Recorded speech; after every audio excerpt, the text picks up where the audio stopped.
भगवती राजराजेश्वरी भगवती पराम्बा दुर्गा महारानी की जय हो। मैं आचार्य विनोद पांडे सावरणी आप सबके सम्मुख प्रस्तुत हो रहा हूं और सबको शारदीय नवरात्र की हृदय से शुभकामना, आशीर्वाद और भगवती के चरणों में बारंबार निवेदन करते हुए कि आप सब लोग सद्बुद्धि को धारण करते हुए भगवती की आराधना करके अपनी मनोकामनाओं को परिपूर्ण करें। थोड़ा सा कुछ मेरे मन में जो विचार उत्पन्न हुआ उसको भी संदर्भित करता हूँ आप सबके सम्मुख। इस नवरात्रि के पर्व पर भगवती दुर्गा की प्रतिमा के पूजन का और विशेष करके उत्सव के रूप में मनाने का बड़ा प्रचलन है और आदिकाल अनंत काल से है, ऐसा चल रहा है। निश्चित रूप से बहुत ही अच्छी बात है। आप सब लोग उसमें बड़े ही तन्मयता के साथ लगते हैं, आर्थिक सहयोग करते हैं, शारीरिक श्रम करते हैं और एकजुटता का भी परिचय देते हैं। ये बहुत बड़ी अच्छी बात होती है।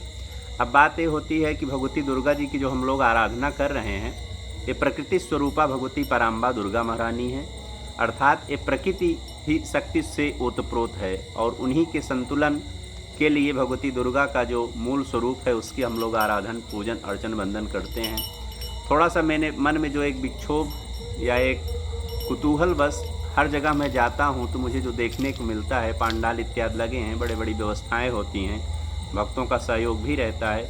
एक मेरे मन में विचार ऐसा उत्पन्न हो रहा है कि जो हमारी पूजन पद्धति है और जो शक्ति हम लोग कहाँ से गेन करेंगे आखिर। ये प्रकृति ही शक्ति है, प्रकृति ही सबको संचालित करती है और हम उस प्रकृति के एक छोटे से अवयव हैं। अगर अपनी हम कल्पना करेंगे तो इस ब्रह्मांडीय प्रकृति का, जैसे कहते हैं ना कि मिट्टी के एक मुट्ठी में एक कण का क्या अस्तित्व है, उस कण से भी छोटा हमारा अस्तित्व होता है। और हम जो कुछ प्राप्त कर रहे हैं प्रकृति से प्राप्त कर रहे हैं, प्रारब्धावश कर्मानुसार, जो कि एक अनुक्रम में चलता है। कुछ कर्म प्रारब्ध बनता है, कुछ का भोग करते हैं, कुछ संचित होता है, एक क्रम चल रहा है, क्योंकि सृष्टि एक क्रम है और संसार की प्रत्येक ब्रह्मांडी पिंड एक अपनी अपनी गति में गति कर रहे हैं। तो उसी गति के समानांतर हम लोग भी अपनी गति कर रहे हैं, जिसको जीवन यात्रा कहा जाता है। तो अब इसमें हमें शक्ति प्राप्त करना है, प्रकृति को संतुलित करना है, क्योंकि हम ही इसमें रहते हैं। तो प्रकृति के ही अवयवों में यदि विक्षोभ उत्पन्न होगा तो संपूर्ण प्रकृति विक्षोभित हो जाती है। अब पंडाल इत्यादि में जो भी पूजन, अर्चन, वंदन जजमान किसी भी रूप में कर रहा है, देखिए दो प्रकार की शक्ति होती है, एक स्थूल शक्ति और एक सूक्ष्म शक्ति। जो ब्रह्मांड में तरंग व्याप्त है वो सूक्ष्म शक्ति है, जो कि लगभग अदृश्य रहती है और संपूर्ण कार्य उसी की प्रेरणा से होता है। अब पूजन, अर्चन, वंदन होता है, देखिए वेद मंत्रों का बड़ा विशेष महत्व है, क्योंकि जो तरंगे व्याप्त होती हैं, जो हमारा मस्तिष्क गेन करता है, ग्रहण करता है और उस मस्तिष्क में उस प्रकृति की व्यवस्था से हमारा मन प्रेरित होता है, वो तरंग है। क्योंकि आज के परिवेश में तरंगे नहीं मिल पा रही हैं, इसीलिए प्रत्येक जीव कर्म से दुष्कर्म की ओर बढ़ता जा रहा है। एक कर्म है, एक दुष्कर्म है। तो दुष्कर्म क्यों है हो रहा? क्योंकि हमें संतुलित तरंगे नहीं प्राप्त हो रही हैं। वेद मंत्रों का उच्चारण हो रहा है, दूषित, गलत हो रहा है, तरंगे दूषित होती हैं। डीजे साउंड अननेसेसरी चीज़ बज रही हैं, सब तरंगों को दूषित कर रहा है।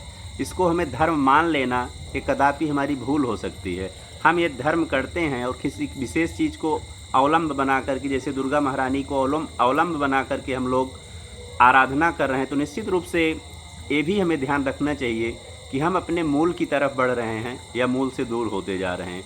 मूल का आशय मेरा वही है कि जो हमारे पुराण में मंत्रों की व्यवस्था है, वेदों में मंत्रों की व्यवस्था है, यदि उसकी मूल तरंग ब्रह्मांड में व्याप्त होगी तो निश्चित हमारा मन संतुलित होकर के उसे ग्रहण करेगा और हमें एक सात्विक कर्म में प्रवृत्त करेगा, संतुलित कर्म में प्रवृत्त करेगा। अभी क्या है कि माइक लगा करके बड़े बड़े जोर जोर से डीजे बजाना, साउंड बजाना, गाना बजाना, भजन बनाना, सब कुछ कहीं ना कहीं अच्छा है, मैं बुरा नहीं कह रहा हूँ। लेकिन यदि आप कोई मंत्रों का प्रयोग करते हैं, खास करके जब साउंड सिस्टम को यूटिलाइज करके करते हैं, तो वहाँ पर आप विशेष सतर्क हो जाइए कि मंत्र की शुद्धता और उच्चारण का बहुत महत्व दीजिए। अन्यथा क्या है, इसका जब दुष्प्रभाव व्याप्त होता है तो ब्रह्मांड में, इस संसार में कोई भी उसको संतुलित करने की शक्ति नहीं रखता है। मंत्र को मंत्र ही संतुलित कर सकता है। दूषित मंत्र यदि अधिक मात्रा में व्याप्त कर दोगे, असंतुलित मंत्र, गलत उच्चारण, गलत तरंगों को या व्याप्त कर दोगे, स्वयं नष्ट हो जाओगे। इसीलिए कहा गया कि वेद मंत्र एक दुधारी तलवार है, इसको चलाने की कला आपको निश्चित रूप से आना चाहिए। तो ऐसे सभी मैं उन लोगों से कहता हूँ जिनसे ऐसी त्रुटियाँ हो रही हैं, कृपया करके उसको सुधारने का प्रयास करें। और जो आयोजक वर्ग है, जो नियुक्त करता है, वो तो बिल्कुल सतर्क हो जाए कि यदि साउंड सिस्टम आप उनको प्रोवाइड कर रहे हो और गलत तरंगों को व्याप्त करेंगे तो निश्चित रूप से मान के चलिए कल्याण नहीं अकल्याण होगा। भावनात्मक और क्रियात्मक दो शक्तियाँ चलती हैं संसार में। भावनात्मक तो आप बहुत भक्ति हैं, लेकिन जो क्रियात्मक अर्थात वाणी मन क्रम वचन से निकल रहा है उसका भी प्रभाव आपको निश्चित रूप से प्राप्त होगा।